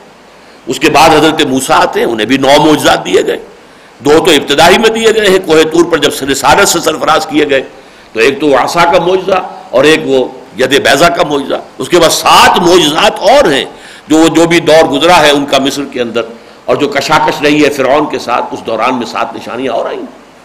تو ظاہر بات ہے کہ ان معاملات کے اندر پھر ان کو ایک فضیلت جو ہے حاصل ہے۔ وَأَيَّدْنَاهُ بِرُوحِ الْقُدُسِ، اور اس کی تو ہم نے تائید کی، مدد پہنچائی حضرت عیسیٰ کو روح القدس حضرت جبرائیل کے ذریعے سے. یعنی یہ سارے معجزات جو وہ کر رہے تھے در حقیقت یہ حضرت جبرائیل علیہ السلام روح القدس جو ہیں ان کے ذریعے سے یہ سارے کام وہ ہو رہے تھے. وَلَوْ شَاءَ اللَّهُ مَا اقْتَتَلَ الَّذِينَ مِن بَعْدِهِمْ، اس سے پہلے ہم پڑھ چکے ہیں آیت الاختلاف. جیسا کہ میں نے عرض کیا تھا اس سورہ مبارکہ میں کچھ دیر کے بعد بہت طویل آیات آتی ہیں. آیت البر، پھر آیت الاختلاف آئی ہے، اب آیت الکرسی آنے والی ہے اگلے درس میں. تو یہ آیت الاختلاف جو ہم پڑھ چکے ہیں اسی کا خلاصہ دوبارہ یہاں آ رہا ہے. وَلَوْ شَاءَ اللَّهُ مَا اقْتَتَلَ الَّذِينَ مِن بَعْدِهِمْ مِن بَعْدِ مَا جَاءَتْهُمُ الْبَيِّنَاتُ، اور اگر اللہ چاہتا تو نہ جھگڑتے اور نہ لڑتے آپس میں وہ لوگ جو ان کے بعد ہوئے، اس کے بعد کہ ان کے پاس واضح تعلیمات اور نشانیاں آ چکی تھیں. وَلَٰكِنِ اخْتَلَفُوا، لیکن اللہ تعالیٰ نے یہ اختلاف کا مادہ جو ہے اس کی اجازت جو ہے نوع انسانی کو دے رکھی ہے. وَلِذَٰلِكَ خَلَقَهُمْ، یہ تو اللہ تعالیٰ نے اختلاف رکھا ہے. ہمارے رنگوں میں اختلاف ہے، ہمارے ناک نقشے میں اختلاف ہے، یہ ہماری زبانوں میں اختلاف ہے. یہ اختلاف ہو السنتکم و الوانکم، یہ اللہ تعالیٰ کی آیات میں سے ہے، سورہ روم میں فرمایا. تو اسی طریقے سے آراء کا اختلاف، مزاج کا اختلاف، لوگوں کی پرائرٹیز کا اختلاف یہ ہوتا ہے. تب کسی کی کچھ تباہ ہے، کسی کی کچھ تباہ ہے. تو اس حوالے سے اختلاف جو ہے اللہ تعالیٰ نے اس کریشن کے اندر اختلاف رکھا ہوا، مونوٹنی نہیں ہے. لہذا اللہ نے پابند نہیں کیا ہے، لیکن اختلاف کی جو ہے گنجائش رکھی ہے. اللہ چاہتا تو نہ ہی اختیار دیتا اختلاف کا، لیکن اللہ نے ایسا نہیں چاہا. وَلَوْ شَاءَ اللَّهُ مَا اقْتَتَلَ الَّذِينَ مِن بَعْدِهِمْ مِن بَعْدِ مَا جَاءَتْهُمُ الْبَيِّنَاتُ وَلَٰكِنِ اخْتَلَفُوا فَمِنْهُم مَّنْ آمَنَ وَمِنْهُم مَّنْ كَفَرَ. انہوں نے اختلاف کیا، پھر ان میں سے وہ بھی ہوئے جو ایمان لے اور وہ بھی ہوئے جنہوں نے کفر کیا. یعنی ہر نئے رسول کے آنے کے بعد سابقہ رسول کی امت جو ہے دو حصوں میں بٹ گئی. کچھ لوگ وہ تھے جنہوں نے نئے رسول کو مان لیا، ایمان لے آئے، اور کچھ سابقہ رسول کی امت میں سے وہ تھے کہ جنہوں نے اس کو رد کر دیا، ایمان نہیں لائے. یہودی تھے، حضرت عیسیٰ علیہ السلام کی بعثت کے بعد چند یہودیوں نے ان کو تسلیم کر لیا، وہ ان کے حواریین اور اہل ایمان جو بھی تھے، کہتے ہیں 72 کل تھے، 12 وہ حواری تھے. لیکن یہ کہ باقی سب نے انکار کیا، رد کر دیا. اب حضور کے آنے کے بعد بہت سے عیسائیوں نے اور یہودیوں نے، بلکہ تقریباً سب نے ہی رد ہی کر دیا، بہت کم لوگ ہیں جو ایمان لائے. تو فرمایا وَلَٰكِنِ اخْتَلَفُوا فَمِنْهُم مَّنْ آمَنَ وَمِنْهُم مَّنْ كَفَرَ وَلَوْ شَاءَ اللَّهُ مَا اقْتَتَلُوا. دوبارہ دوہرا دیا، اللہ چاہتا تو ہرگز ان کے درمیان جھگڑے اور لڑائیاں اور جنگیں نہ ہوتی. عیسائیوں میں بڑی جنگیں ہوئی ہیں، آج بھی آپ کو معلوم ہے آئرلینڈ کے اندر وہ جھگڑا کسی طریقے سے چکنے میں نہیں آ رہا ہے.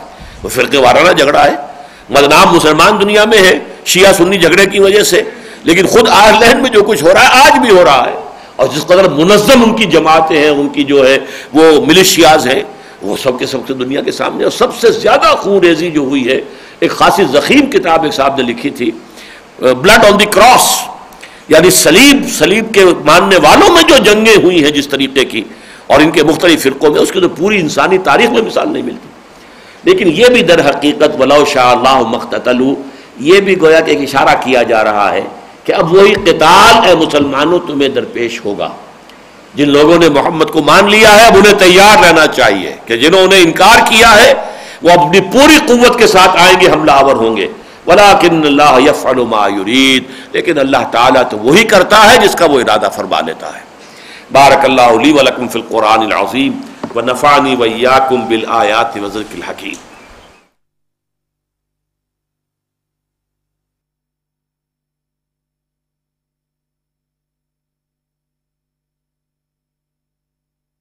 فلا